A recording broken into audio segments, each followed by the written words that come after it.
श्रीमद् भगवत गीता हिंदुओं के पवित्रतम ग्रंथों में से एक है। यह कोई मानवीय पुस्तक नहीं अपितु स्वयं भगवान की वाणी है। महाभारत के अनुसार कुरुक्षेत्र युद्ध में श्री कृष्ण ने गीता का संदेश अर्जुन को सुनाया था। यह महाभारत के भीष्म पर्व के अंतर्गत दिया गया एक उपनिषद है। इसमें एकेश्वरवाद, कर्म योग, ज्ञान योग, भक्ति योग, सांख्य योग की बहुत सुंदर ढंग से चर्चा हुई है। इसमें देरी से अतीत आत्मा का निरूपण किया गया है। यह विश्व के उन चुनिंदा ग्रंथों में से हैं जो ईश्वरीय माने जाते हैं। गीता की सबसे खास बात यह है कि इसका अर्थ समझना अत्यंत सरल है, परंतु आशय समझना अत्यंत दुरूह है। महाभारत काल से कि लगभग सारे विद्वानों में यह आम मान्यता है कि मानवीय तौर पर ऐसी पुस्तक लिखना असंभव है। श्रीमद् भगवत गीता के अनमोल वचन सदैव संदेह करने वाले व्यक्ति के लिए प्रसन्नता न इस लोक में है न ही कहीं, और क्रोध से भ्रम पैदा होता है। भ्रम से बुद्धि व्यग्र होती है। जब बुद्धि व्यग्र होती है तब तक नष्ट हो जाता है। जब तक नष्ट होता है तब व्यक्ति का पतन हो जाता है। मन की गतिविधियों को श्वास और भावनाओं के माध्यम से भगवान की शक्ति सदा तुम्हारे साथ है और लगातार तुम्हें बस एक साधन की तरह प्रयोग करके सभी कार्य कर रही है। ज्ञानी व्यक्ति ज्ञान और कर्म को एक रूप में देखता है, वही सही मायने में देखता है। जो मन को नियंत्रित नहीं करते उनके लिए वह शत्रु के समान कार्य करता है। अपने अनिवार्य कार्य करो, क्योंकि वास्तव में कार्य करना निष्क्रियता से बेहतर है। आत्मज्ञान की तलवार से काटकर अपने हृदय से अज्ञान के संदेह को अलग कर दो। अनुशासित रहो, उठो। मनुष्य अपने विश्वास से निर्मित होता है। जैसा वह विश्वास करता है वैसा बन जाता है। नरक के 3 द्वार हैं, वासना, क्रोध और लालच। इस जीवन में न कुछ होता है न व्यर्थ होता है। मन अशांत है और उसे नियंत्रित करना कठिन है, लेकिन अभ्यास से इसे वश में किया जा सकता है। लोग आपके अपमान के बारे में हमेशा बात करेंगे। सम्मानित व्यक्ति के लिए अपमान मृत्यु से भी बदतर है। प्रबुद्ध व्यक्ति के लिए गंदगी का ढेर, पत्थर और सोना सभी समान हैं। निर्माण केवल पहले से मौजूद चीजों का प्रक्षेपण है। व्यक्ति जो चाहे बन सकता है यदि वह विश्वास के साथ इच्छित वस्तु पर लगातार चिंतन करें। उससे मत डरो जो वास्तविक नहीं है, न कभी था न कभी होगा। जो वास्तविक है वह हमेशा था और उसे कभी नष्ट नहीं किया जा सकता। ज्ञानी व्यक्ति को कम के प्रतिफल की अपेक्षा कर रहे। अज्ञानी व्यक्ति के दिमाग को अस्थिर नहीं करना चाहिए। हर व्यक्ति का विश्वास उसकी प्रकृति के अनुसार होता है। जन्म लेने वाले के लिए मृत्यु उतनी ही निश्चित है जितना कि मृत होने वाले के लिए जन्म लेना। इसलिए जो अपरिहार्य है उस पर शोक मत करो।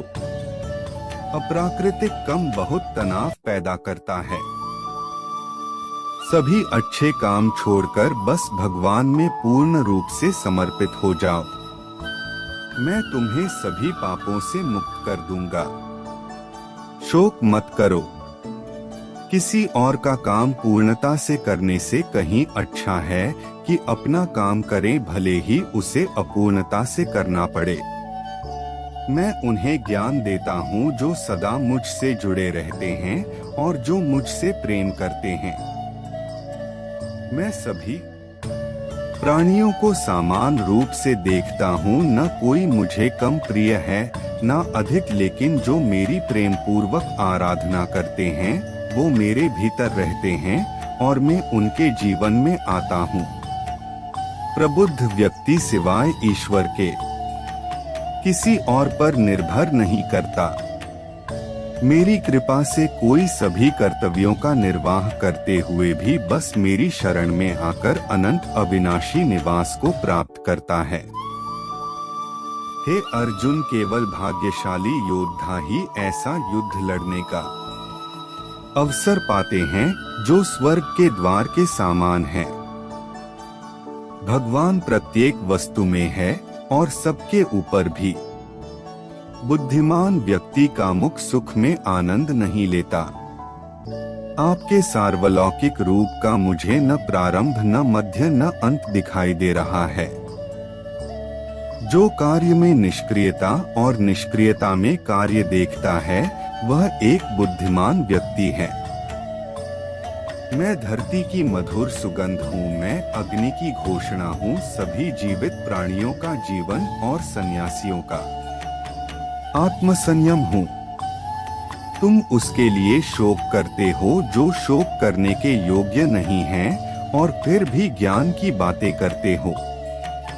बुद्धिमान व्यक्ति न जीवित और न ही मृत व्यक्ति के लिए शोक करते हैं।